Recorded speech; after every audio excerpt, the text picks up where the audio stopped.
ہیں ان نعمتوں پہ اللہ کا شکر بجا لایا کرو، رب سے رب کی محبت مانگو، اس دل کو گناہوں کے گندگیوں سے توبہ کے تریاق سے صاف کرو، اور چلتے پھرتے اٹھتے بیٹھتے میرے عزیزو اللہ کی نعمتوں کا شکر بجا لو، رب کی نعمتوں کا شکر، تو پھر اس دل کو وہ غذا مل جائے گی جس کے لیے دل بڑا پیاسا ہے، جس کے لیے دل بڑا پیاسا ہے میرے عزیزو وہ غذا مل جائے گی، وہ غذا مل جائے گی۔ آج یہ بیمار ہے، آج یہ پیاسا ہے، ہاں اس لیے اندر سے بے چین اور پریشان رہتا ہے، اس لیے ڈپریشن کی گولیاں کھانی پڑتی ہیں، رات کی نیندیں کرنی پڑتی ہیں۔ اسی کو سکون دینے کے لیے ہم نادان لوگ شراب پی لیتے ہیں، چرس پی لیتے ہیں، سگریٹ کے عادی بن جایا کرتے ہیں، گندگیوں کا عادی، سکون مل جائے موسیقی سن لیا کرتے ہیں، ساری گندگیوں میں پڑتا بے چین آدمی ہے، پریشان آدمی ان گندگیوں میں پڑتا ہے، تلاش ہے اسے سکون کی، تلاش ہے اسے سکون کی، لیکن ان چیزوں سے اور اتنا بے سکون ہوتا ہے، آپ سوچ سکتے ہیں جو اپنے ہاتھ سے اپنی جان لیتا ہو کتنا بے سکون ہوگا، کتنا بے سکون ہوگا۔ سکون کے لیے ساری چیزیں اس نے اکٹھی کی، سکون کوئی نہیں ملا، ناچ بھی لیا، دوستیاں بھی کر لی، موسیقی بھی سن لی، شراب بھی پی لی، زنا بھی کر لیا، ساری گندگیاں کی لی، سکون پھر بھی نہیں ملا۔ ارے میرے عزیزو ایک نسخہ نبی کا بتایا ہو بھی استعمال کر لو نا، ایک نسخہ اللہ کا اپنا بتایا ہو بھی استعمال کر لو، اس دل کے قابل جو غذا ہے وہ لے آؤ، اسے یہاں اللہ کی محبت پیدا کرو، چٹائیوں میں بھی نیند آئے گی، اور نرم و نازک گدوں پر بھی نیند آ جائے گی، روکھی سوکھی کھا کر بھی نیند آ جائے گی، کچے گھروں کے اندر بھی نیند آ جائے گی، اور رب کی محبت نہ لائی، سچ عرض کر رہا ہوں اے سی اور گدا اور 3000 کی کوٹھی کے اندر بھی نیند نہیں آئے، نہیں آئے گی نیند، خودکشیوں سے مرے گا، ڈپریشن کی گولیاں کھائے گا، ٹینشن کا علاج کروائے گا۔ کس نے کہہ دیا ان چیزوں میں علاج؟ اس کا علاج تو ایک ہی چیز میں ہے، الا الا سنو سنو، الا بذکر اللہ تطمئن القلوب، اس دل میں رب پیدا کرو، رب کی محبت پیدا کرو، پھر جب اس محبت کے اس کے نام لوگے نا، او ایسی مٹھاس، ایسی ٹھنڈک پڑے گی، جس سے محبت ہو جاتی ہے اس سے باتیں کرنے کا جی چاہتا ہے۔ ہاں ہاں جب رب سے محبت ہوگی، رب سے خلوتوں میں بیٹھ کر بات کرنے کا جی چاہے گا، بلکہ جو بیچ میں رکاوٹ بنتا ہے، خلوت خراب کرتا ہے، ہٹ جاؤ یہاں سے، انتظار ہوتی ہے سارے لوگ چلے جائیں، اکیلے بات ہوگی۔ ہاں رب سے محبت جب ہو جائے گی پھر راتوں کو آپ کو کہنا نہیں پڑے گا اٹھاؤ، اللہ کی قسم آپ کی آنکھیں خود کھل جائیں گی۔ دلہن کو کوئی نہیں کہتا کہ تیرا میاں آنے والا، ذرا جاگتی رہنا، کوئی نہیں کہتا۔ پیار کرنے والی بیوی ہو اسے کوئی نہیں کہتا جاگتی رہنا، اس کی آنکھیں ویسے ہی کھلی ہوتی۔ ہاں میرے عزیزو رب سے سچی محبت ہو جائے پھر خود ہی رات کی تنہائیوں میں آنکھیں کھلا کرتی، پھر تنہائیوں کی یہ گھڑیاں تلاش میں رہتا ہے۔ اور میرے عزیزو جس سے محبت ہو جائے اس کی خاطر ہاتھ کو چیر کر رنگ بھر کے اس کا نام لکھا جاتا ہے،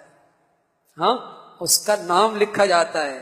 ہاں اور بس اوقات انگلی کاٹ کے خون بھیجا جاتا ہے، انگلی کاٹ کے خون بھیجا جاتا ہے، یعنی محبوب کی خاطر تکلیف کرنے میں مزہ آتا ہے۔ ارے میرے عزیزو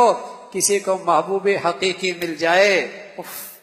پھر سمجھ میں آئے گا صحابہ کی گردنیں کٹوانا اور صحابہ کا اللہ کے دین کے لیے بچوں کا ذبح ہونا، پھر سمجھ میں آئے گا صحابہ کا پیٹ پہ پتھر باندھنا، اور پھر سمجھ میں آئے گا صحابہ کے قربانیاں اور زخم کھانا، پھر سمجھ میں آئے گا نبی کے دندان کا شہید ہونا، پھر سمجھ میں آئے گا نبی کے 2 بیٹیوں کا طلاق کھانا، اور پھر سمجھ میں آئے گا میرے نبی کا طائف میں پتھر کھانا، پھر سمجھ میں آئے گا ابو بکر عمر عثمان و علی کی زندگیوں کی قربانیاں، پھر سمجھ میں آئیں گی جب رب سے محبت سچی ہوگی، پھر سمجھ میں آئے گا رب کی خاطر قربانی دینے میں کیا مزہ آتا ہے، پھر تو مزہ آئے گا، پھر تو کہیں گے فزت ورب الکعبہ، فزت ورب الکعبہ، جان چلی گئی اور بس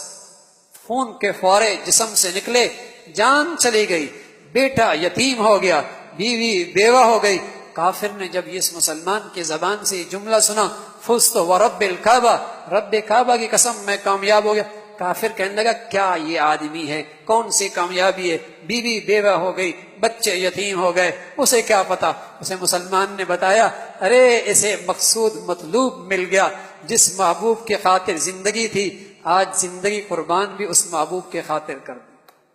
ان صلاتی ونسکی ومحیای ومماتی للہ رب العالمین۔ ارے میرے عزیزو، اس محبوب کے لیے جینا ہو اور اس محبوب کے لیے مرنا ہو۔ رب یہی کہہ رہا ہے ان صلاتی ونسکی ومحیای ومماتی للہ رب العالمین۔ اس محبوب حقیقی کے لیے جینا ہو،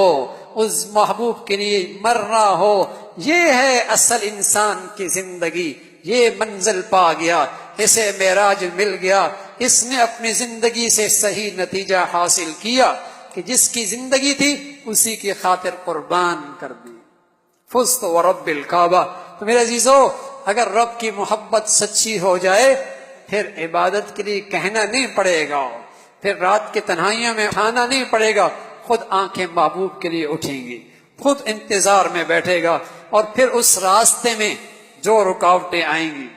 انہیں خندہ پیشانی سے برداشت کرے گا۔ پھر بہانے نہیں کہ تعلیمی ادارے کے اندر نماز نہیں پڑھنے دیتے، ٹیوشن سینٹر کے اندر حیا کی چادر نہیں اوڑھنے دیتے، پھر لقمہ حرام کے بغیر زندگی کیسے گزرے گی۔ یہ سارے بہانے تب آتے ہیں میرے عزیزو جب محبوب کی محبت نہیں ہو۔ جب محبت ہو پھر ساری قربانیاں دینا آسان، پھر اس رب کی خاطر ہر قربانی دینا آسان ہو جاتا ہے۔ تو ضروری ہے رب کی محبت اللہ سے مانگو، اپنے دل کی زنگ کو سچی توبہ سے صاف کرو۔ کیا یہ اچھا ہے میرے عزیزو اسی رات میں کچھ ایسا فیصلہ ہو جائے، ہاں میرے عزیزو کچھ ایسا ہی فیصلہ ہو جائے، ہاں تنہائیوں میں بیٹھ جائیں بھائی، اللہ سے مانگ لیں اور سچی توبہ کر لیں، بھائی سچی توبہ کر لیں۔ اے اللہ اب اس دل میں اور کچھ نہیں، صرف آپ کی محبت۔ اے اللہ اس دل میں اور کچھ نہیں، صرف آپ کی محبت۔ اس کو اکیلے بیٹھ کر تنہائیوں میں مانگے اللہ سے، اللہ اپنی محبت دے دے، اور جس سے تو محبت کرتا ہے جو تجھ سے محبت کرتے ہیں ان کی محبت بھی دے دے۔ اور دنیا میں سب سے محبوب چیز میری نظر میں آپ کی محبت ہے۔ مزہ آ جائے گا زندگی میں مزہ آ جائے گا۔ زندگی پربہار ہوتی ہے جب رب سے ہم کنار ہو، بہار آ جائے گی زندگی میرے عزیزو، ایسی بہار سبحان اللہ۔ لوگ آپ کے پاس بیٹھ کر بھی انہیں بہار نصیب ہو، آپ کے پاس بیٹھ کر بھی انہیں سکون ملے گا، آپ کے پاس بیٹھنے سے بھی انہیں چین ملے گا۔ تو سوچو آپ کے دل میں کتنا سکون، ایسی خوبصورت زندگی ہوگی میرے عزیزو۔ توبہ شرط ہے اس کے لیے، رب سے محبت مانگنا شرط ہے، اور زندگی کو شکر پہ گزاریں، زندگی کو شکر پہ گزاریں۔